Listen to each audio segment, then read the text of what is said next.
Good morning, good afternoon, good evening, wherever you're coming in from. We are so excited. We're coming in from Phoenix. I'm here currently in our head offices at the Responsive Nonprofit Summit.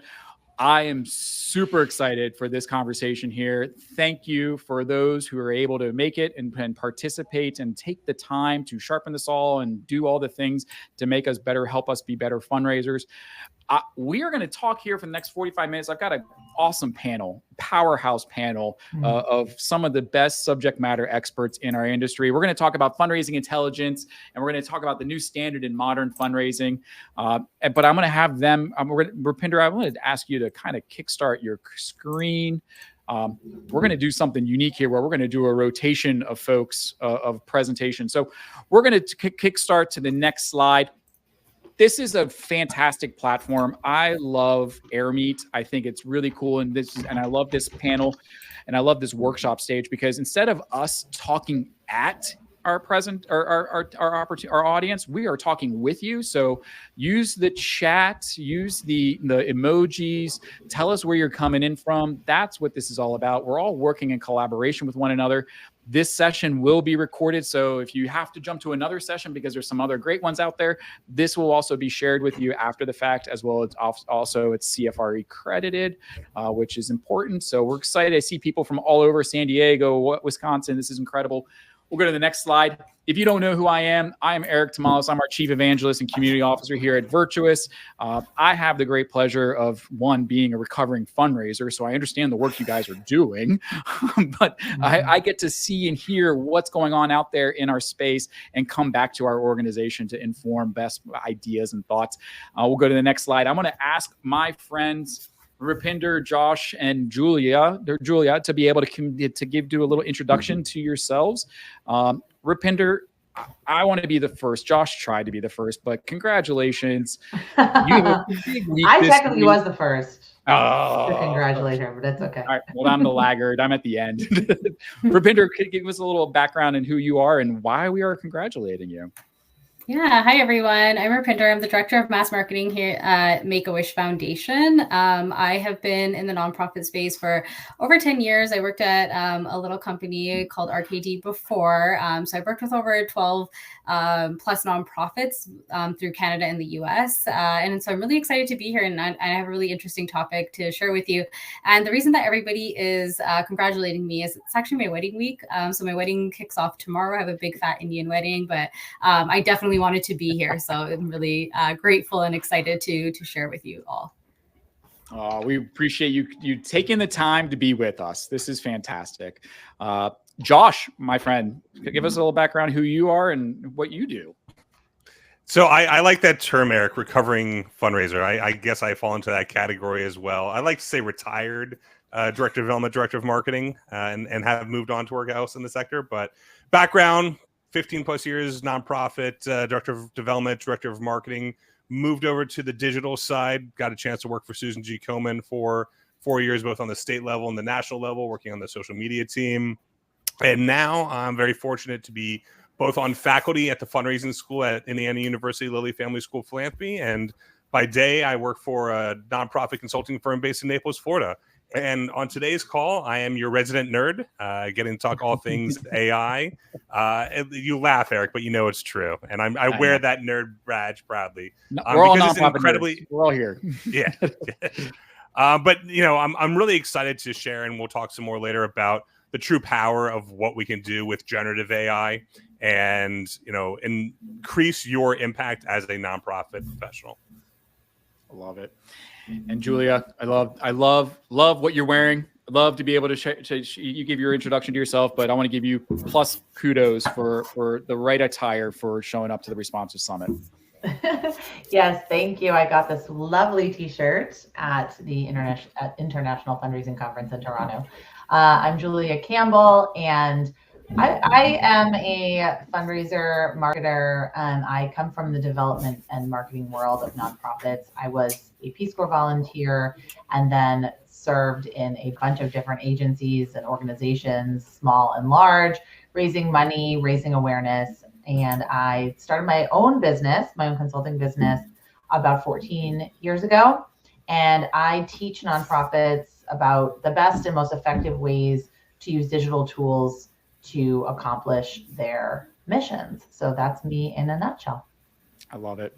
Thank you, team. Thank you, team. We have a couple slides. We're going to have a conversation. We're going to have a panel discussion, and we're going to have some slides to go through. But I'm going to kick it over to Rupinder to kind of kick the ball started with fundraising intelligence and what she wants to do. Yeah, thank you, Eric. So I'm really excited to talk to you guys all about unlocking new audiences. So I think one of the things that we're all thinking about, we're looking into is how do we start to look at what are the new audiences that we can engage with? So one of the things that we're really seeing is our target audience and the giving landscape is really changing, and we have to keep up with it. The organizations that have given to the people that I've given to organizations before are really changing. And so we have to start to think about that. And so this idea that we rely on one audience, we can all, if we're anybody who's done direct mail, we can all say, we've always relied on this older audience to give to direct mail. We really can't rely on them anymore. And so that idea of relying on one audience is truly a thing of the past. And because of that, we really need to evaluate, who is being targeted and what new audience you want. And then really truly build a profile to that. So if when I worked in the agency life, a lot of my clients used to come to me and say, Rupinder, I want to get a younger donor. And my question back to them would be, well, if your donor is 65, your younger donor is 55, not 30. But if you want a 30-year-old donor, let's figure out what does that profile look like? Who are they? And I think that's really important. And so for me today, what I really want to talk to everybody about is let's look into one new audience and let's talk about younger donors. And for me, that was a really particular focus on parents. And so this sort of new age of parenting and the idea of how can we engage parents in philanthropy was really interesting to me. And I have 2 case studies that I'm going to share with you all, but that's the audience that I'm going to pause and talk to you all about today. So going into that, younger donors, they're not quite the mystery you think. One of the things that I often hear, and I would often speak to different clients about, and a lot of different people in this sort of industry would say to me, well, they're a mystery. How do we give to younger? Do we get younger donors to give to us? How do we get them to engage? They're truly not as mysterious as you think that they are. Younger donors want to give, but few organizations are meeting them in the places that they are. This idea of like when we meet a direct mail donor where they are, when we meet a digital donor where they are, when you meet somebody who's a legacy giver, you're kind of meeting them in the spaces in the time of life that they are. We really just need to meet younger donors where they are. And the reality is the data shows that Gen Y, Gen X, boomers, and mature audiences all love mail. That's right. Everybody loves to get mail. I get so much mail. I'm a millennial. I'd love to get mail. It's actually one of the places that I give to the most. The other thing is financial stewardship is important to every generation. So how are my dollars being stewarded? How are you using my dollars to make impact? That is actually something in studies were shown that every single audience wanted to know that. Is my dollar being used efficiently? So that idea of financial stewardship important across the board. Instagram and Facebook are really important players for engaging in generosity in general. And TikTok is truly, really, really rising. And I know that's one of the areas that everyone really thinks about. How do we get into TikTok? How do we go into the space? I really encourage you guys all to see what's going on in the world of TikTok, what's happening. There's a lot of cool organizations that are doing fun things there, but that's really rising. And the other thing with younger donors, mobile over everything. So everything that you do has to be mobile optimized. I think we all know that, but particularly with younger donors, mobile over everything. And so you're probably all thinking, well, what does that mean? We kind of know what they are. They've kind of told us, but what does this mean? And so for me, what that means is find the new donor you want. And so build the right profile. And this is one thing that's really important. I think where organizations really get frustrated or they get caught up or they really fall apart is building the right profile. So, you can say, I want a younger donor, but what does that younger donor look like? Who are they? What are their interests? What do they need? Why would they give to your organization? So truly building the right profile and not only knowing what your audience want, but also looking at, your organization and what could attract a younger donor to it. So I think this is one of the things when you think like, I don't know, is a younger donor going to be really interested by my cause, by the mission? There are different ways when you look at your cause, your mission, what your organization stands for. There is a way to kind of bring that younger donor in. The next question I have here is take existing work and version it. You don't have to break the bank to unlock new audiences. And I know, Josh had talked about AI. I think this is one of the things that's really important. You really don't need to go out of your way and say, oh, I got to put all this money into like versioning for this new audience. I got to put all this money into. You don't truly need to break the bank. So AI, the right CRM systems, the right technology tools, along with just good old versioning, can really make this endeavor more easy and efficient. I see we have a poll online. Yeah, we have a poll to see what percentage of your donations come in online versus offline, right? The mail, I'm a big believer too, Rupinder. I work for Virtuous and technology platform. I don't think online giving is the end all be all. I think direct mail is not dead. I think it's a combination of the two. And I'm loving what you're saying. One of the things that I've recognized out there in the field is and this is, I'm curious to the rest of the panel what your guys' thoughts are.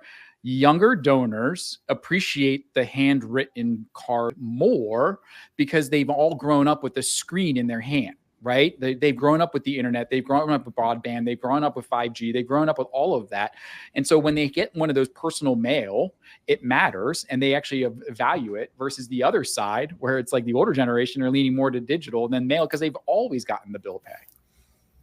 Yeah, I'll echo that.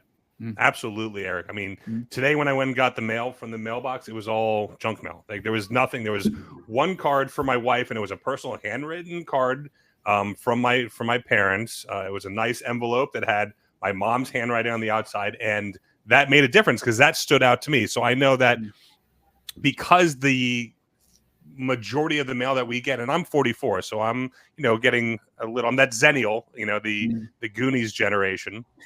And shout out to the Goonies out there. Absolutely. But we're growing up having these embedded in our hands, but at the same time, having that personal touch makes such a difference. And it also telling, and I had this conversation on a podcast recently, is how many people still actually write checks or mail a letter with stamps. I'd be willing to bet that if you get into more of these, Gen Z type demographics, a lot of them aren't, don't have a checkbook. They're not sending out actual letters. Right. I still mail cards. I mail physical cards with physical stamps only because I love that. And that is the way that I communicate with a lot of my clients, just surprise and delight. And what I think I enjoy about that is it's something that's unexpected. And it's something that is going to really stand out when you're talking about donor communications. So, don't get stressed out if you can't send a handwritten thank you note and a lovely love letter to every single donor that you have, but really think about how you can sort of stand out with, just maybe a few a week, and it'll really make a huge impression. It's so cool that everybody has all different opinions on this panel. And I want to shout out Jillian Dillon here. If I said your name correctly or incorrectly, I apologize. I 100% agree with that. What they wrote was, I think asking donors how they prefer to be contacted is important. I personally dislike getting mail, any kind of mail. It's inconvenient. And I think I'm going to selfishly talk about Virtuous and responsive fundraising. That core tenet of responsive fundraising is listen. And when I said it in our presentation earlier today, it was like, what if we survey our constituents and say, hey, what channel do you want to be communicated? And that's how we can answer that question. So shout out, Jillian. And Eric, I was going to jump in and echo what you said too. I'm curious, Jillian, you give online. Do you want to receive a tax receipt thank you email, or do you want to get that, in the mail physically? Because I understand, acknowledge how someone is giving, respond from the vehicles and channels they're giving from, but just the actual, tax receipt portion. Would you prefer that online or digital, or online or physical? I'm curious. She says online. Jillian's life is online. Okay, and that goes to exactly what Eric was saying. Listen to your donors and respond to what their needs are, and live in that world for them. I love it. Does anyone have any questions for Rupinder? I have more to go, so if you Oh, might you have have more some to go. questions Let's after, keep I have going. a few more to go. Yeah, Let's I have go. my 2 case studies that I want to share. Yeah, my last quick point is just test, fail, and try again. So this is one of the things that I think is really important because, you know, I've been reading everything in the chat, and I think what's really interesting is that we all have different preferences, right? Like I say I love male. I've read a lot of people here that say I like male, I don't like male, don't send me. But the reality is that, and what's really great about that is we're also complex, we're also diverse, as are younger donors, right? They're diverse. They want, you know, it's our idea of thinking, well, if I don't like direct mail, that, and I'm a millennial, it means no one likes direct mail. But that's not really true, right? And this is what Eric and Josh and Julia just mentioned. It's really being responsive to your donors. But really what I want to say is test, fail, and try again. So the first time you try something, very likely you are going to fail. And what I really get discouraged about with organizations is they try something, it fails, and then they're all like, well, we tried, it didn't work. Well, you tried and you learned something, and now you can do something different, and that might work. And so I think that's really, really important. Just to keep us moving here, I have 2 case studies that I actually wanted to share with you guys. UNICEF Canada used to be one of my clients, and I adore them. I love, love, love UNICEF with my whole heart. And one thing that they wanted to do was to crack the code on new monthly donors. So UNICEF, by far, there's a lot of different affiliate organizations all across the world. And we all know with donors, especially monthly donors, there can be a certain profile of them. And so one thing that UNICEF wanted to explore was this idea of new monthly donors. And what did they do? They introduced Paddington's postcards. I love Paddington Bear. He's a very UK bear. But for those that know Paddington, know him and love him. And so this was a really engaging thing that UNICEF did. And it was an engaging way to have parents sign up for monthly giving, and their children or your grandchild, your niece, your nephew, I signed up for my nephew, would receive a special message each month from Paddington. So there would be a mailed piece that they would get. It was a 1-year program, so it was 12 months long. You'd start with your welcome kit, and then you'd go on. And Paddington is visiting different parts in the world. So one day he'll be in Malawi, the next day he'll be in Honduras, and then he'll be in Nepal. And so you would get these personalized packages of his travel journal. And those that know Paddington know that this was part of the whole story of Paddington. And it was essentially a 1-year program. It launched in over 4 UNICEF markets. I'm not sure if it's actually expanded further than the 4. That was last year when I was working with UNICEF. They had a strong monthly donor price point, and it was a very efficient program to run overall. So the other thing people might be thinking is, ooh, this might be very, very expensive, but actually it was quite an efficient program to run. What's really great about this is it unlocked this new audience of monthly donors. And you guys all might be thinking, well, after the first 12 months, people probably unsubscribed. That's actually not true.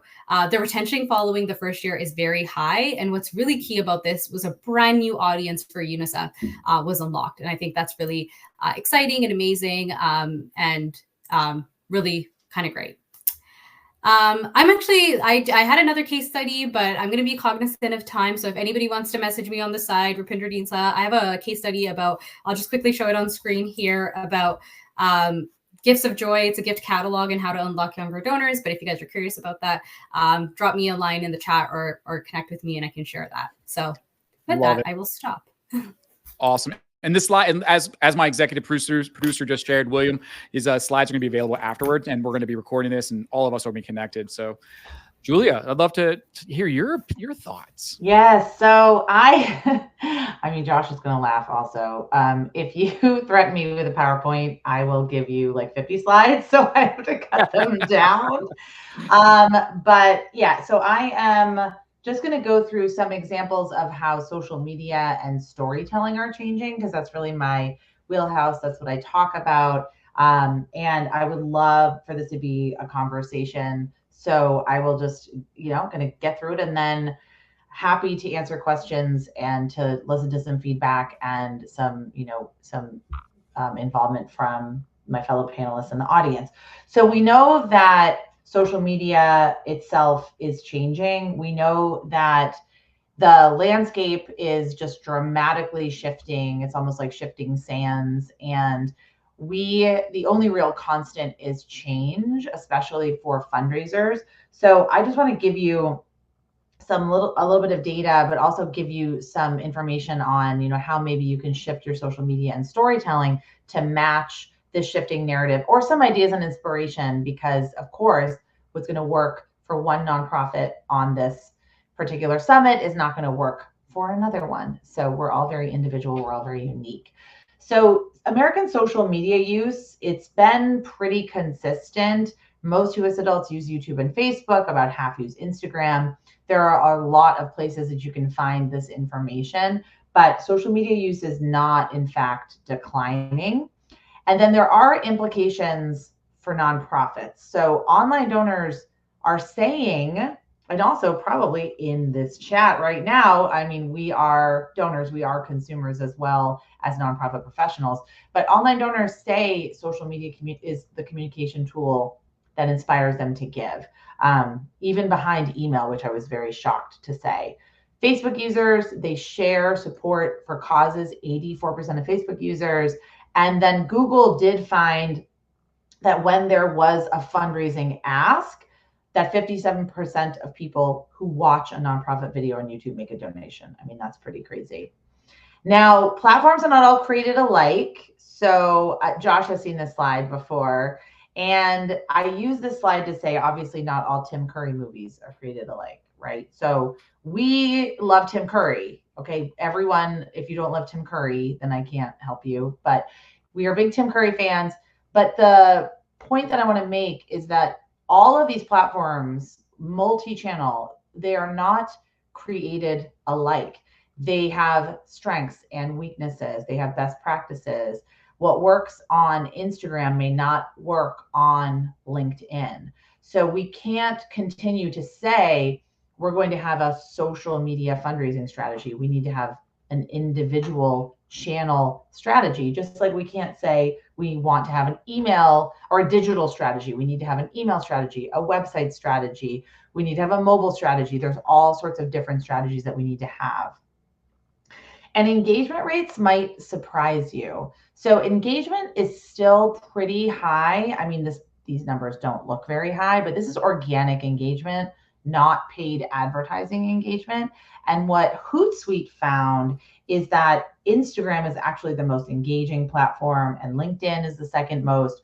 But these are platforms that I would love to see being utilized more to the fullest. I think we're not looking at the data and we're not creating social media plans that are backed by data. So if social media is something that all of you are interested in terms of the future of fundraising, and I definitely think it contributes to that, we need to be understanding the data. We also need to truly understand why people are on social media. They're not on there necessarily to find causes to donate to, but they are on there to keep up with friends and family. So if their friends and family talk about these causes, they're much more likely to pay attention and potentially make a donation, or at least maybe be an advocate or a like.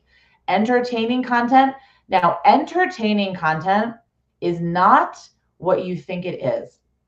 When we dove into the data, when HubSpot actually dove into the data on entertaining content, what it meant was something that just kept my attention, something that I might have learned something from, like to learn new things is a huge factor. The reason why people stay on social media platforms. So if we're thinking we can't compete in this new landscape and we can't compete in this new fundraising environment, it is not true. We can be value added. We can entertain. We can learn. We can help people learn new things. We can give people ideas and inspiration. So sure, we can't compete necessarily with a viral cat video, but that's not the point. And the potential is here. And storytelling is also shifting. So what we know about storytelling, especially on digital channels, is that authenticity rules more than polish. First-person narratives are the most powerful. And influencers, now the word influencer, you could use creator. You could really use any word for people that are just putting content out online that have a little bit of a following. They are vitally important. So this is Ms. Marfelis on the left-hand side of your screen. She's a disability advocate, and she talks a lot about living with Marfan syndrome, which is a very rare form of epilepsy. And she dispels myths and misconceptions and talks about her day. And she partners with a lot of different organizations. So thinking about storytelling as not just sort of a beacon that comes from your organization, but partnering with other people and helping you, well, not use them, but working with them to incorporate their message and share your message to their network. Positive storytelling is also increasingly gaining popularity. So the algorithms, I know we talk a lot about the algorithms, but I'm really not going to go too much into that. But what the data has been showing is that positive storytelling, authentic storytelling is really helping, beat the algorithm or something like that. I don't know. You don't really want to beat the algorithm. You want to be genuine and authentic. But we want to know about your organization's relationship with social media. So I love this. I want to know this too. Okay. TikTok, is that the clock app?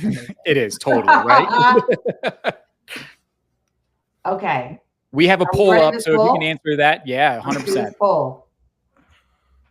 And you know what? Overwhelmed. I see actually every one of these answers in my work with nonprofits and social media.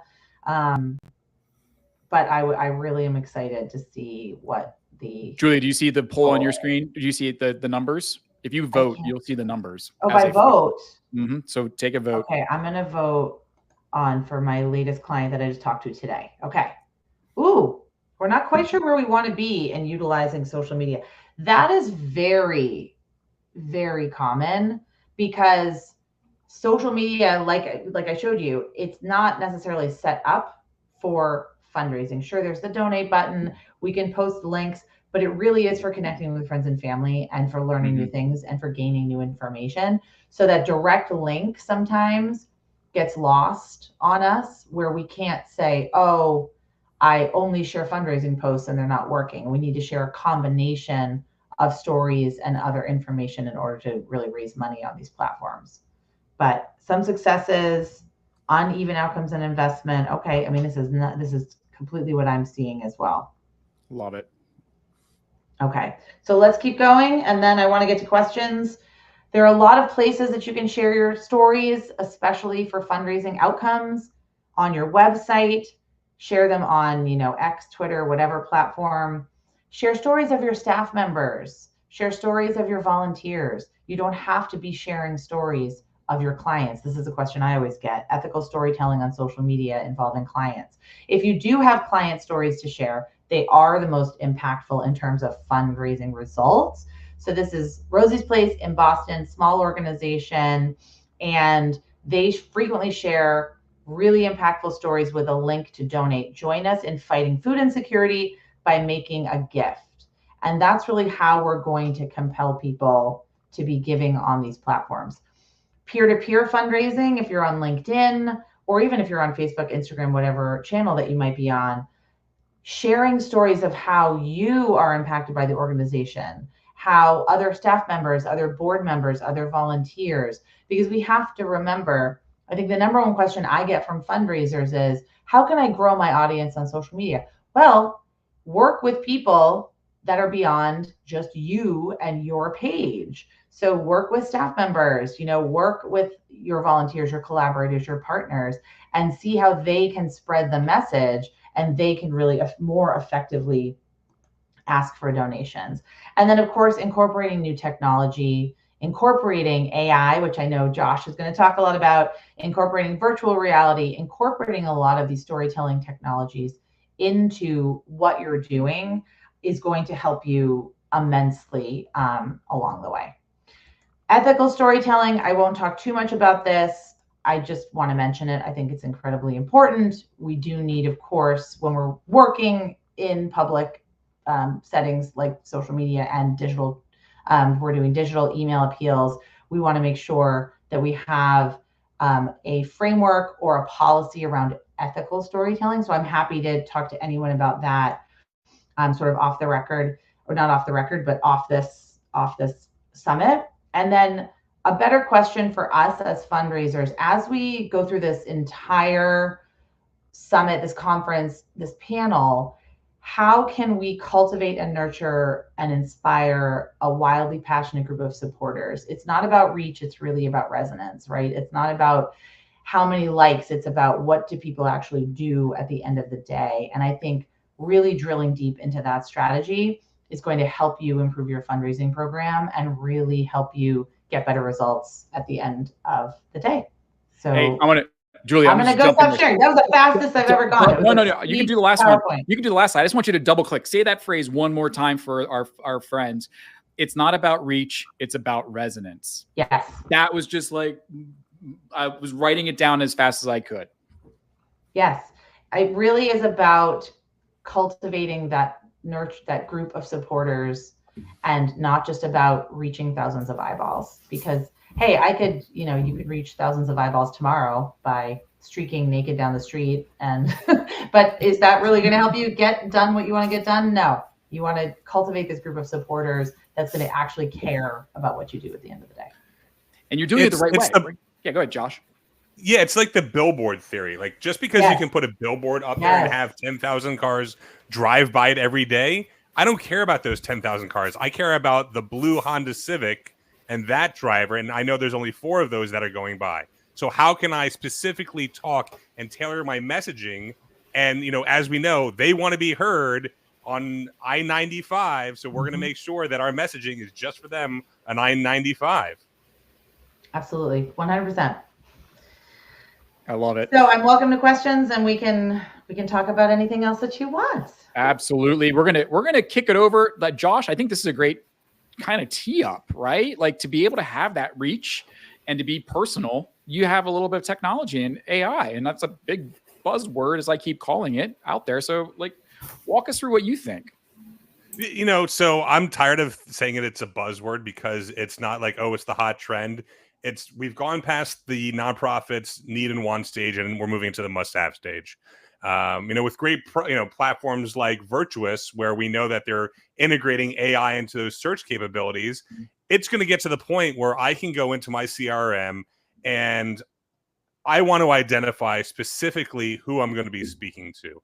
And as Rupinder was saying, we want to be able to segment our messaging, but don't necessarily have that time that it's going to take to put into all this necessary touches. It's about going away from your annual end of year appeal being from a merged, variable field name and giving amount to actually talking to Eric, because I know Eric's, specific data points that I'm tracking. He's a Eagle Scout. He likes to support animal welfare organizations, and he's a big Pittsburgh Pirates fan. So I know that because of all these, he's going to support the Historical Society of Pittsburgh. And I'm able to then create a customized appeal speaking to him and doing this at scale. Now, is it quicker to be able to do a end of year appeal that's talking to everyone and saying, okay, here's my variable fields? Yes, 100%. But we know that it's much more important to retain and steward our donors than try to go out there and acquire new ones. And I want Eric to feel like he's the only person in the room that I'm speaking to. This is what AI can do for us. It's how can I, once again, going back to using clean data, and eventually we're going to get to the point where we're not pulling our data out of the CRM and going to be able to live within it. But before we go on, I see we got a poll going on. Are you using AI in your development operation?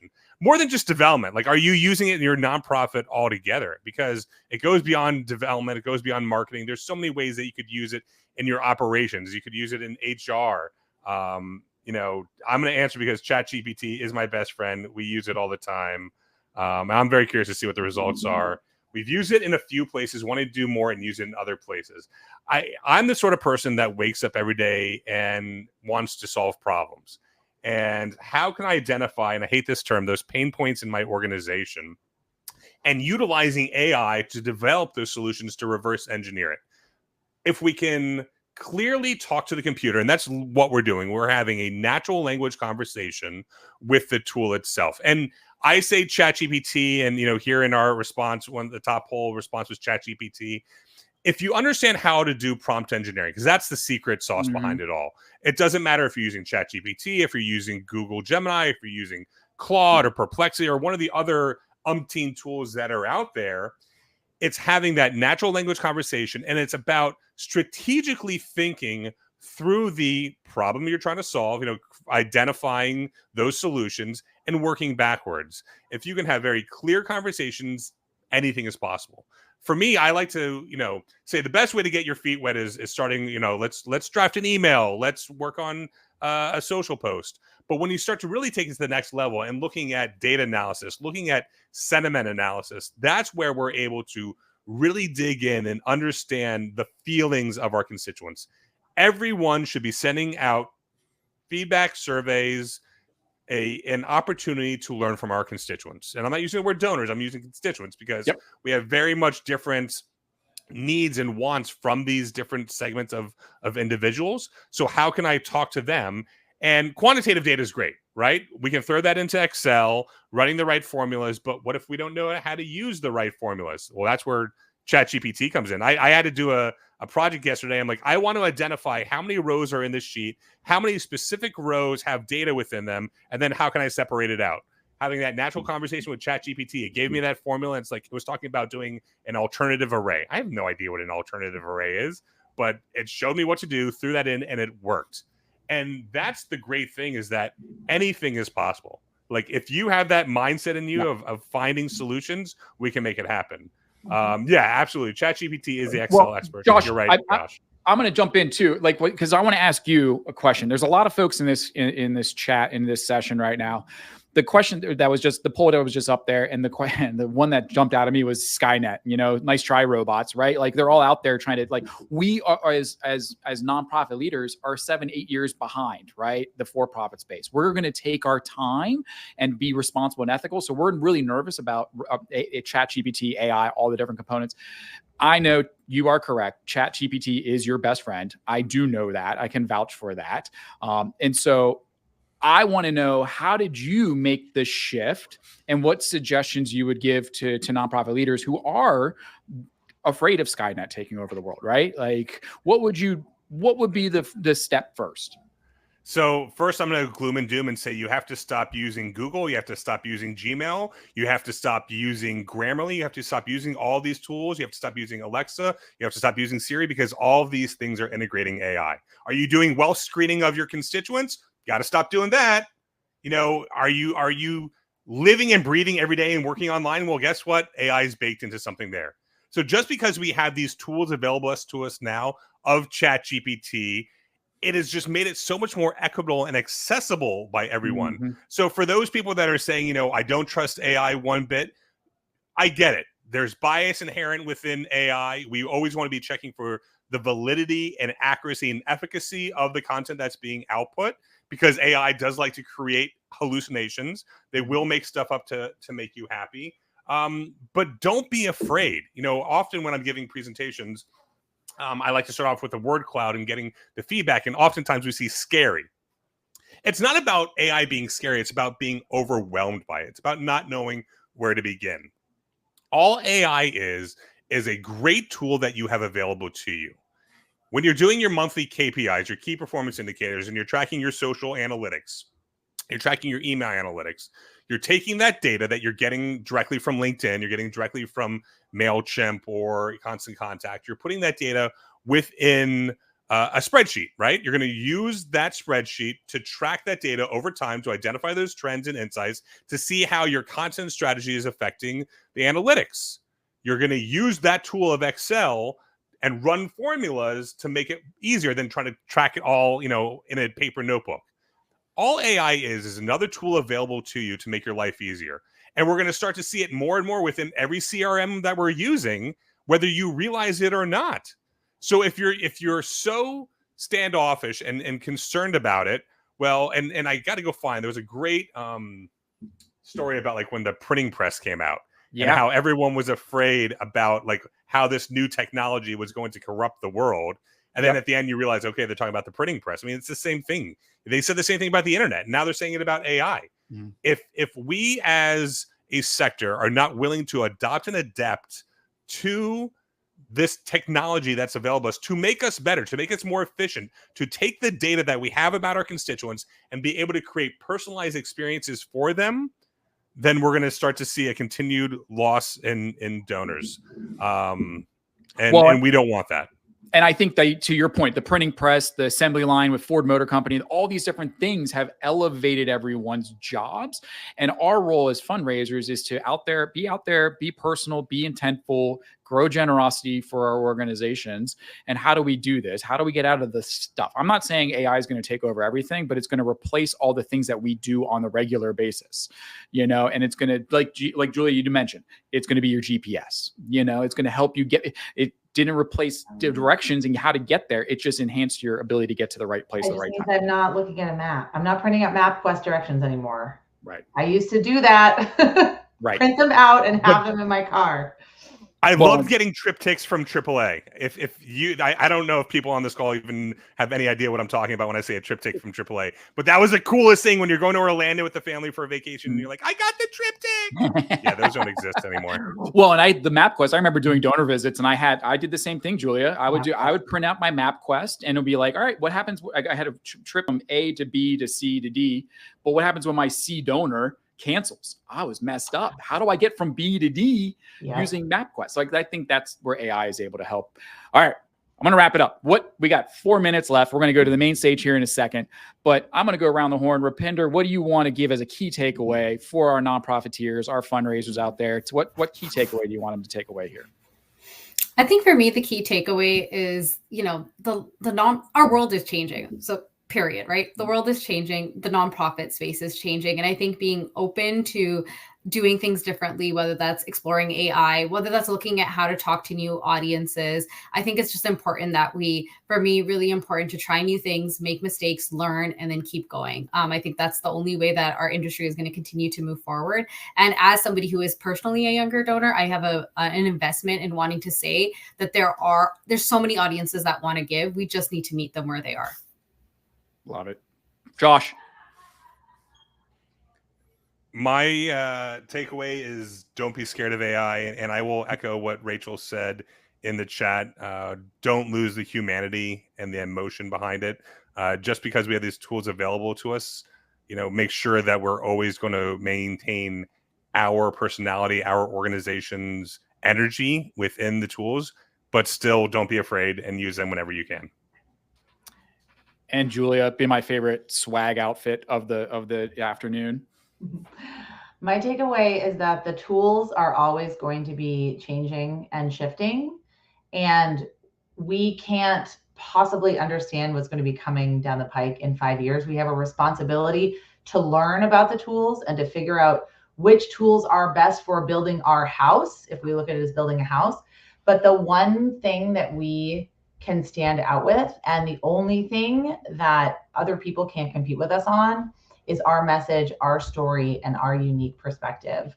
So please be more vocal about what you stand for and look at the tools as a means to an end. The end is your mission. The end is what you're trying to create. The end is the world and the vision that you see. So wise. Team, thank you. This was a rock star panel. We were able to get through so much in 45 minutes. It was so hard to unpack all of that. This recording will be available. All of my friends are going to be available on LinkedIn. They have their chat, their communication, all the different things. I see Fundraising AI in the chat. Friends, you guys have been great. We're going to wrap up. We're going to go over to the live stage where Stephen Boudreau is going to close us out. And then after that, we're going to have a conversation stage with a backstage where what else we've learned with John and Becky with the other stages out there for RNS. Thank you for being here. We greatly appreciate it, and keep being out there. Appreciate you guys. Thanks, Eric. Thanks, everybody. Thanks all.